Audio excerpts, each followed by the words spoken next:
সুস্থতা কামনা করি।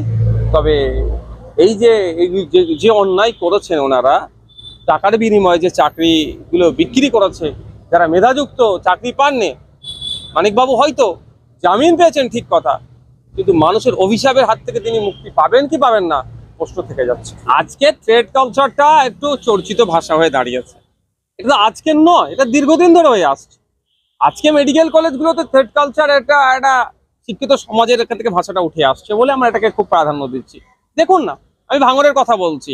আমার ভাঙড়ের এক কর্মী আইএসএফ করে বলে সে লেদার কমপ্লেক্সে কাজে যায়, ওখানকার মালিককে তৃণমূল যে হুমকি দিচ্ছে, এরকে যদি কাজ দেওয়া হয় তাহলে তোমার কোম্পানি বন্ধ করে দেবো। এটা কি থ্রেড কালচার নয়? এটা তো তৃণমূলের রন্ধে রন্ধে ঢুকে গিয়েছে। আর এরা অন্যায় করবে সেটাকে চাপা দেওয়ার জন্য আবার এরা মুচলেখা লিখিয়ে নেয়। এটাও তো থ্রেড কালচারের মধ্যে। আর মুর্শিদাবাদের যেটা আপনি বলছেন, এটা থেকে তো প্রমাণিত হয়ে যাচ্ছে যে ওখানে লিখিয়ে নেওয়া মানেই তো যে ওখানে কি ধরনের ভয়াবহ থ্রেড চলে। ওখানে অনেক মানুষদেরকে, মানে যারা আছেন স্টাফ থেকে শুরু করে তাদের উপরে কি অত্যাচার চলে।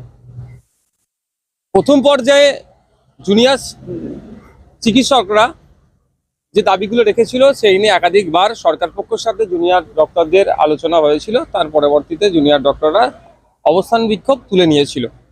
দ্বিতীয় পর্যায়ে আবার বসছেন।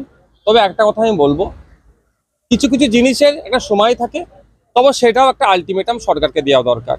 এই ছাত্র সংসদ নির্বাচনের ক্ষেত্রে যেটা আছে, এটা তো আজ বললে কালকে হয়ে যায় না, কিন্তু সরকার পক্ষকে একটা আলটিমেটাম দেওয়া দরকার যে এতদিনের মধ্যে এটাকে আমরা করব। আরো যে সমস্ত বিষয়গুলো আছে, কিছু জিনিস আছে তৎক্ষণিক করে দেওয়া সম্ভব, সেগুলো তৎক্ষণিক করুক আশা করবো রাজ্য সরকার। আর যেগুলো সময় সাপেক্ষ সেটাও একটা আলটিমেটাম দেওয়া হোক। পরিশেষে আমি এতটুকুই বলবো, জুনিয়র ডক্টরদের কাছে আন্দোলন অবশ্যই চলছে।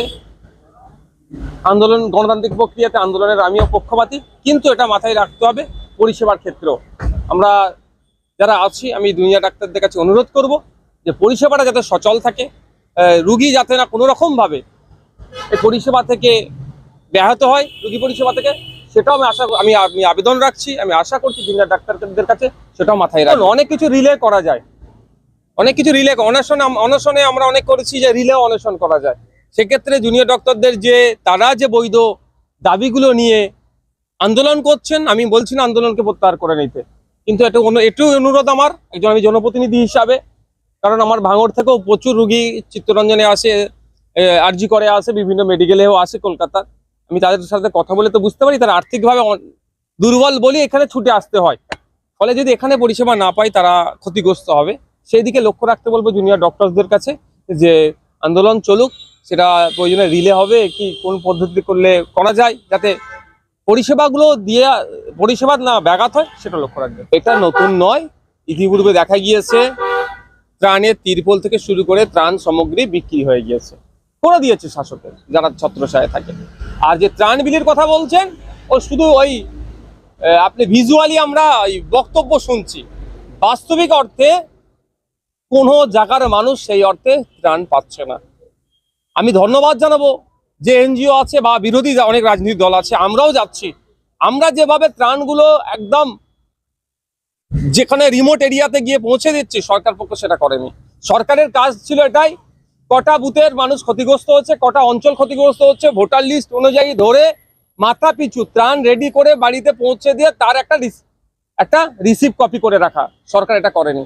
সরকার যদি এটা করে তাহলে তোলাবাজ এই ত্রাণ নিয়ে যে দুর্নীতি হচ্ছে সেটা বন্ধ হয়ে যাবে, ত্রাণের নাম করে যে লুটা হচ্ছে সেটা বন্ধ হয়ে যাবে। সরকার সম্পূর্ণরূপে ব্যর্থ হচ্ছে। আমি সরকারের কাছে আমি আবেদন করব, যেমন হাওড়া হুগলি আপনার ঘাটাল পাঁশকুড়া আজকে প্লাবিত হয়েছে, ঠিক একইভাবে মালদার ভূতনিচরের অবস্থা ভালো নয়, সেদিকে নজর রাখা দরকার।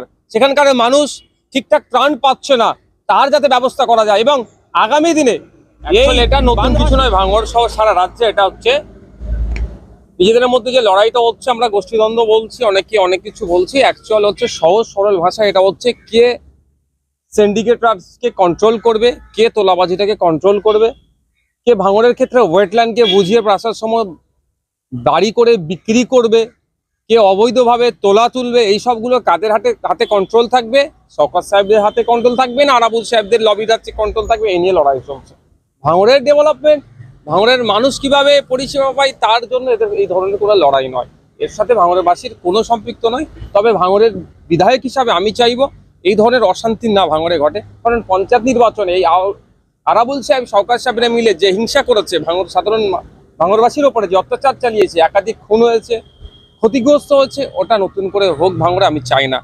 আমি বিধায়ক হিসাবে আমি সরকার সাহেব এবং আরাবুল সাহেবদের কাছে অনুরোধ করব, রাজনৈতিক আপনাদের গ্রুপের যে মতনৈক্য বা যে হিংসা হচ্ছে আপনারা মিটিয়ে নিন। এর প্রভাব না কোনো মতেই সাধারণ ভাঙড়বাসীর উপরে পড়ে। আর যদি এর প্রভাব সাধারণ ভাঙড়বাসীর উপরে পড়ে, তাহলে কিন্তু বিধায়ক হিসাবে আমরা সাধারণ ভাঙড়বাসীকে নিয়ে শান্তি ফিরানোর জন্য রাস্তায় নামতে বাধ্য হব।